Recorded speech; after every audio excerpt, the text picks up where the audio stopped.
ವೀಕ್ಷಕರು, ನೀವು ನೋಡ್ತಾ ಇದ್ದೀರಾ ಪ್ರಜಾ ಫ್ಲಾಶ್ ಟೈಮ್. ನಾನು ಮೀರಾ. ಈಗ ನೋಡೋಣ ಇವತ್ತಿನ ಹೈಲೈಟ್ಸ್.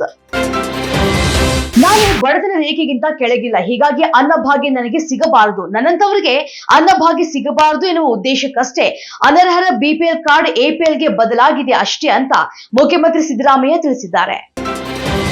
ಕೇರಳ ಹಾಗೂ ಕರ್ನಾಟಕದ ನಡುವೆ ವಿವಾದಕ್ಕೆ ಕಾರಣವಾಗಿರುವಂತಹ ಬಂಡೀಪುರ ರಾತ್ರಿ ಸಂಚಾರಿ ವಿಚಾರವು ಇದೀಗ ರಾಜಕೀಯ ವಾಕ್ಸಮರಕ್ಕೆ ಕಾರಣವಾಗಿದೆ.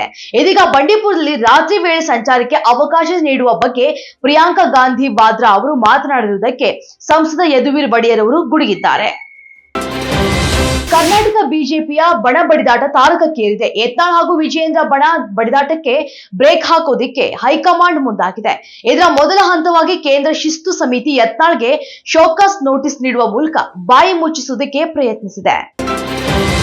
ರಾಜ್ಯ ಕಾಂಗ್ರೆಸ್ನಲ್ಲಿ ಮತ್ತೆ ಅಧಿಕಾರ ಹಂಚಿಕೆ ಕುರಿತು ಚರ್ಚೆ ಆರಂಭವಾಗಿದ್ದು, ನಮ್ಮ ಮಧ್ಯ ಯಾವುದೇ ಒಪ್ಪಂದ ಆಗಿಲ್ಲ, ಹೈಕಮಾಂಡ್ ಏನು ತೀರ್ಮಾನ ಮಾಡುತ್ತೆ ಅದರಂತೆ ನಾವು ನಡೆದುಕೊಳ್ತೇವೆ ಅಂತ ಮುಖ್ಯಮಂತ್ರಿ ಸಿದ್ದರಾಮಯ್ಯ ಅವರು ಹೇಳಿದ್ದಾರೆ.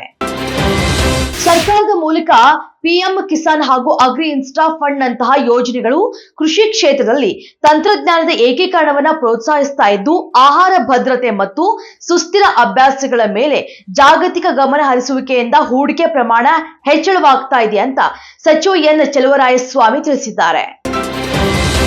ಕಾಂಗ್ರೆಸ್ ಪಾರ್ಟಿಗೆ ಅಧಿಕಾರ ಕೊಟ್ಟಿದ್ದು ಭಸ್ಮಾಸುರನ ಕೈಗೆ ಅಧಿಕಾರ ಕೊಟ್ಟಂತೆ ಆಗಿದೆ. ರಾಜ್ಯದಲ್ಲಿ ಕಾಂಗ್ರೆಸ್ ಅಧಿಕಾರಕ್ಕೆ ತಂದ ಜನರ ಮೇಲೆ ಕಾಂಗ್ರೆಸ್ ಕೈ ಇಟ್ಟಿದೆ. ಒಬ್ಬ ವಿಧಾನಸೌಧ ನಮ್ದು ಅಂತಾನೆ, ಇನ್ನೊಬ್ಬ ಸಂಸತ್ ಭವನ ಕೂಡ ವಕ್ಫ್ ಬೋರ್ಡ್ ಅಂತಾನೆ.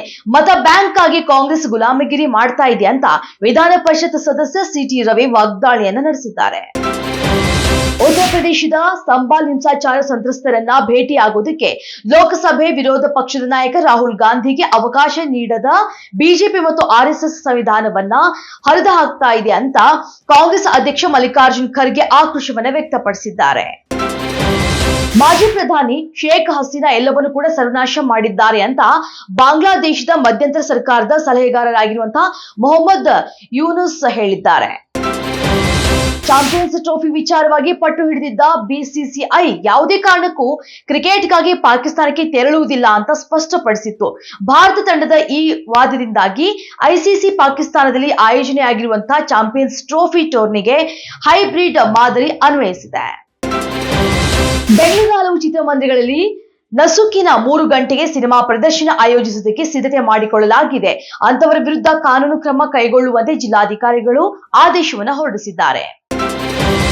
ಇದಿಷ್ಟು ಇವತ್ತಿನ ಅಪ್ಡೇಟ್ಸ್. ಇನ್ನಷ್ಟು ಅಪ್ಡೇಟ್ಸ್ಗಾಗಿ ನೋಡ್ತಾ ಇರಿ ಪ್ರಜಾಧ್ವನಿ ಟಿವಿ.